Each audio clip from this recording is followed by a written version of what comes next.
it's lab 2. You already have taken lab 1 about respiratory. We'll talk mainly about the restrictive lung disease, obstructive lung disease, and the tumor, benign and malignant, affecting the lung. So there is different type underneath each type. So in obstructive lung disease, we have, as you know, chronic asthma, we have chronic bronchitis, we have emphysema. So we'll talk briefly about each one, just what you will see if you take a biopsy from the lesion. So we'll start talk about the bronchial asthma. As you can see here, it's a type of hypersensitivity, type 1 reaction. So you will see a lot of eosinophil. So what we see here, this is the cartilage that you normally see in the underlying main bronchi. And here we have, this is the lumen, this is the respiratory cell lining, the pseudostratified. And here the lumen is filled by a mucus. So there's extensive secretion of mucus, which you will see in asthmatic patient. And this mucus is filled by small, as you can see here, they are inflammatory cells. Beneath the respiratory epithelial lining, we have here the smooth muscle hypertrophy. And you can see here an inflammatory cell. In a high power, quiet please. In a high power, you see the type of inflammatory cell. This is the eosinophil. Why we call it eosinophil? We have an eosinophilic cytoplasm. You can see here more red cytoplasm and bilobed nucleus. So this is a distinctive feature of eosinophil. We have two types, as mentioned here, extrinsic and intrinsic type, but this is the important thing that you will see. The second type of obstructive lung disease, which is known as a chronic bronchitis, mainly seen in a smoker, and it has a definition. It's a persistent productive cough for at least 3 consecutive months in at least 2 consecutive years. So what you see in a biopsy is not a distinctive feature, it's just you will see a chronic inflammatory cell, mainly lymphocyte. Here is the respiratory lining of the bronchi, the pseudostratified epithelium, and beneath it you have these small cells which are a lymphocyte. You can identify by a scanned cytoplasm and bluish nucleus. So we talked about asthma, we talked about chronic bronchitis. There is what's known as emphysema due to destruction of the wall of the respiratory bronchiole, the terminal, the alveolar duct, and the duct.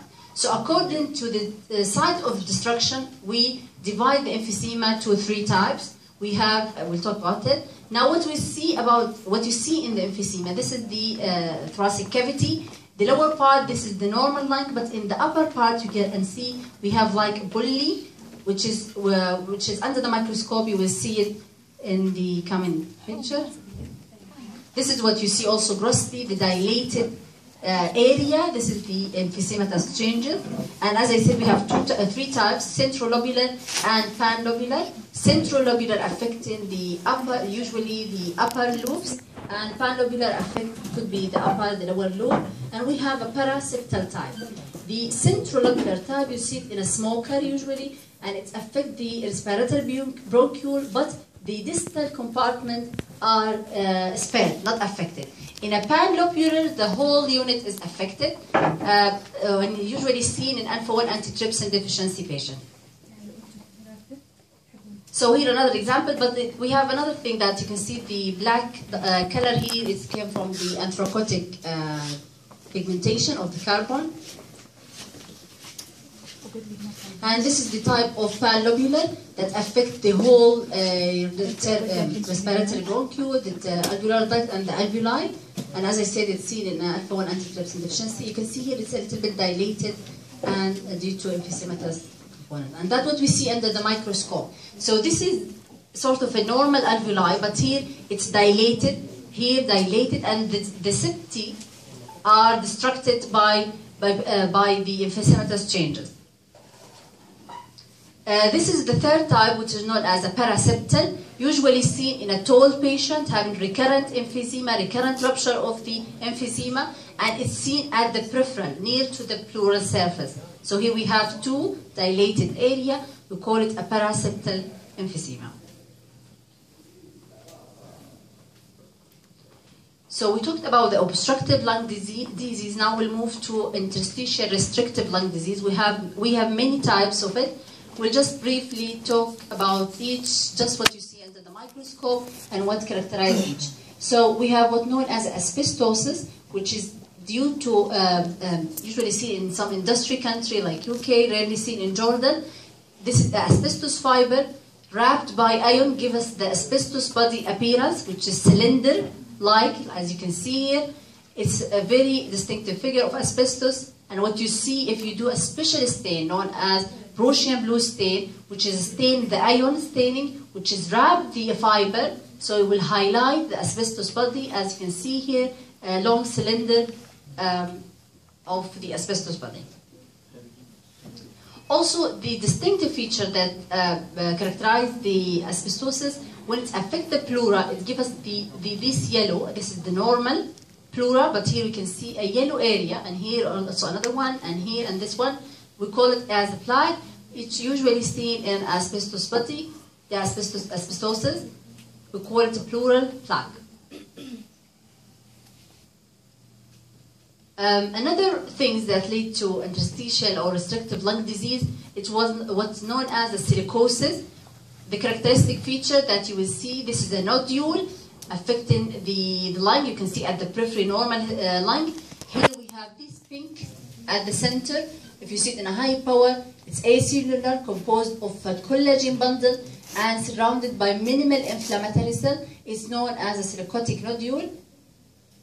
And it could form this appearance in early stages. So you will see this is black pigment due to carbon pigmentation. If we have an extensive anthracosis, lead to fibrosis. So in a higher power, you can see this is the anthracotic pigment, the carbon pigment. And between it, there is a little bit of fiber, pinkish color, which means that it starts to form a fibrosis and lead to destruction of the normal alveolar architecture.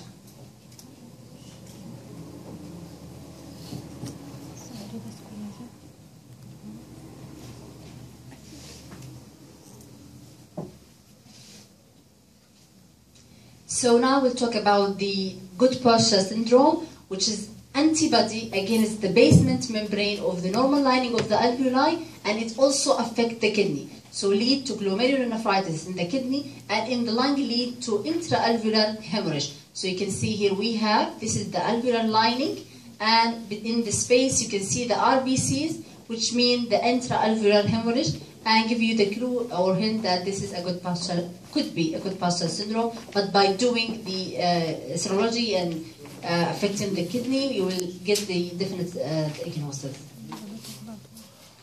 This is also a known or a common well known about causing the restrictive or interstitial lung disease, was known as usual interstitial pneumonia, or clinically known as idiopathic pulmonary fibrosis. From the name, there's extensive fibrosis leading to alveolar architectural destruction. You will see in the septi, this is the septa, normal, here the normal one, but you can see it's widening here, there's a widening, and filling of the space by fibrosis, fibrotic cells, and leading to formation of fibroblastic foci. You will know that later. And you can highlight this by doing the trichrome stain, which will stain the collagen bundle by giving the blue color. So it's not normally seen like this in this degree. Another example of interstitial lung disease, it's what's known as sarcoidosis, which usually affecting many organs, can affect the skin, can affect the lymph node. You will see it also commonly affecting the lung. And as you can see here, we have a normal, in between the normal lung parenchyma, but you can see here we have a multiple nodule. In a higher power, you will see the granuloma, a collection of epithelioid histiocyte.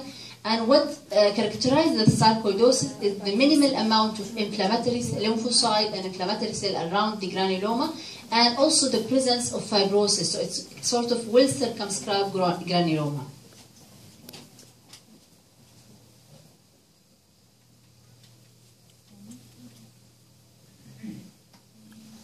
Also, there is a lung disease which is known as lymphocytic interstitial pneumonitis. From the name, we have a lymphocyte, increase in the number of lymphocytes in the septi of the alveoli, Most of it are idiopathic, so we call it lymphocytic interstitial pneumonia.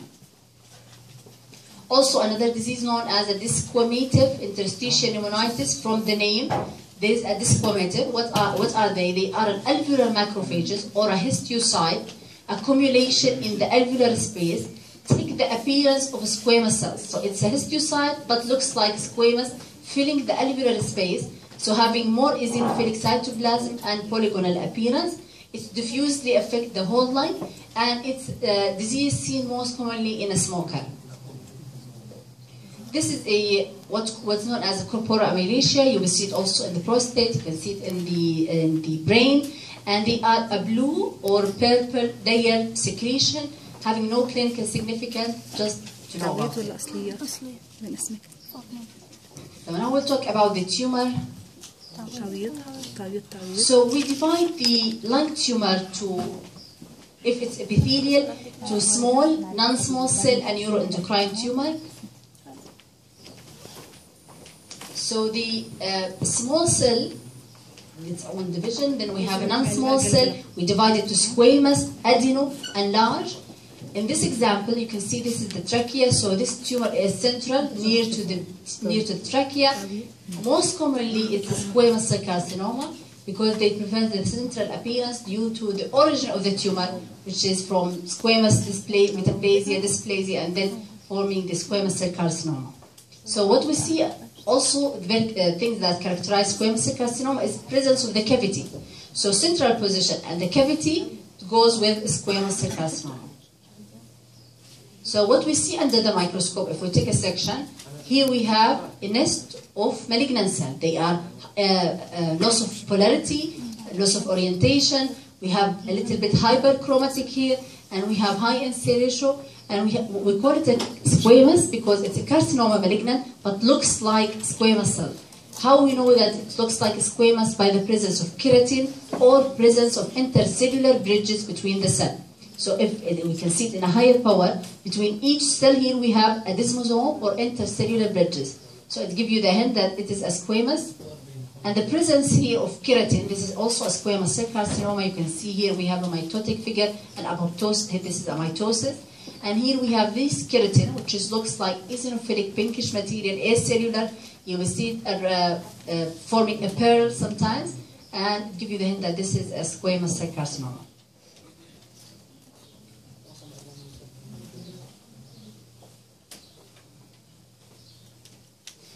So the previous one was a section from the tumor, but you can use another method to identify the tumor by doing the cytology, and you only see in the cells and try to describe what you see here. We have an eosinophilic cytoplasm, which looks like a squamous, and here we have an abnormal hyperchromatic nucleus and some sort of angulation. These features give you a hint that this is a squamous cell, not adeno. So now the other type of non-small cell is the adenocarcinoma. We call it adeno because it gives us the appearance of the gland. At the same time, they are malignant. Usually, the adenocarcinoma take a peripheral, not central like squamous. You will see it near to the pleura. So what we see under the microscope here, a gland-forming tumor. We have, but it's an abnormal orientation, abnormal polarization, and even orientation of the gland. They are forming gland. They are malignant. You can see prominent nucleoli and high NC ratio. So it is an adenocarcinoma. We have different patterns of adenocarcinoma. One of them known as a bronchoalveolar carcinoma. As you can see, we don't identify any distinct nodule, but you can, when you compare this loop with this one, you will feel that there is a difference. Here, this is the normal one, and in the upper part, you can see a gray color, which is abnormal, and what we see under the microscope, it's what's known as a bronchoalveolar carcinoma. Previously, now we're having a new name, it's adenocarcinoma with lipidic pattern.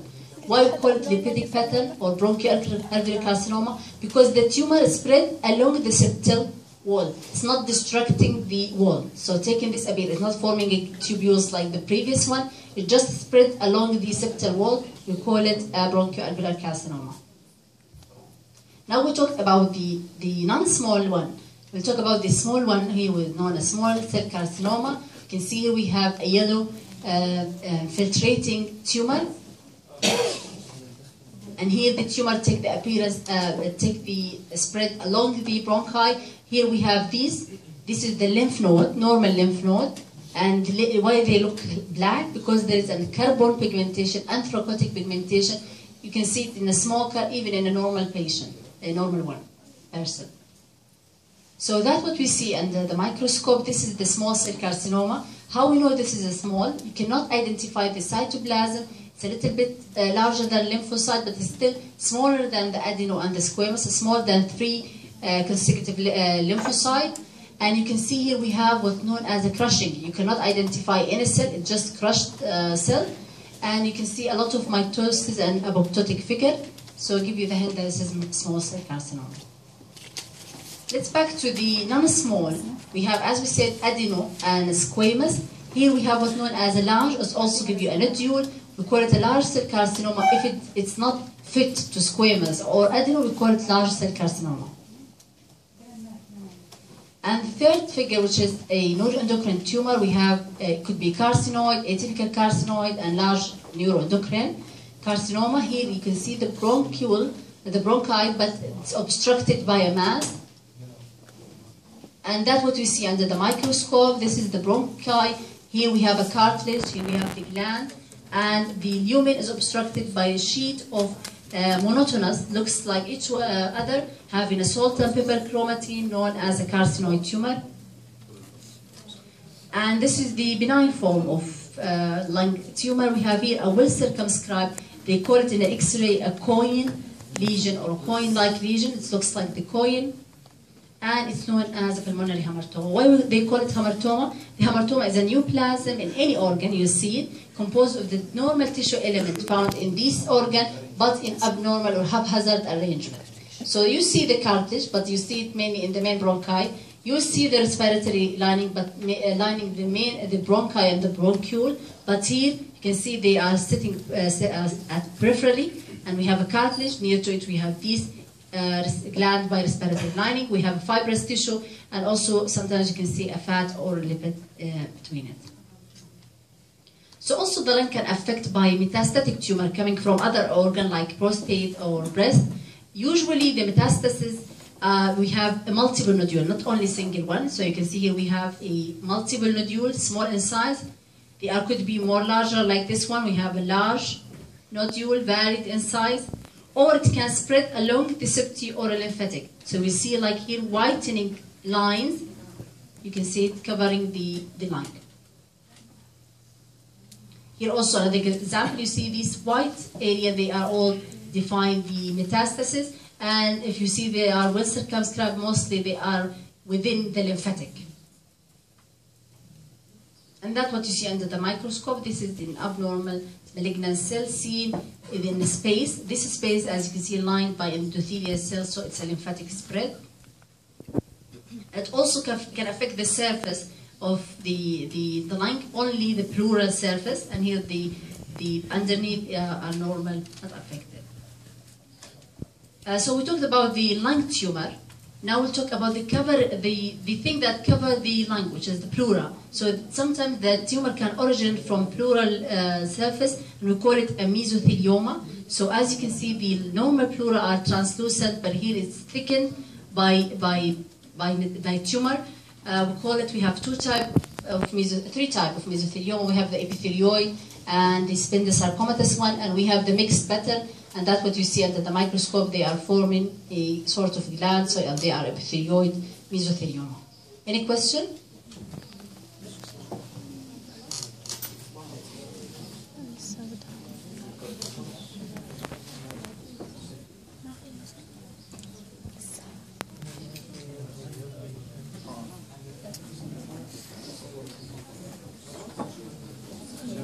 Hello?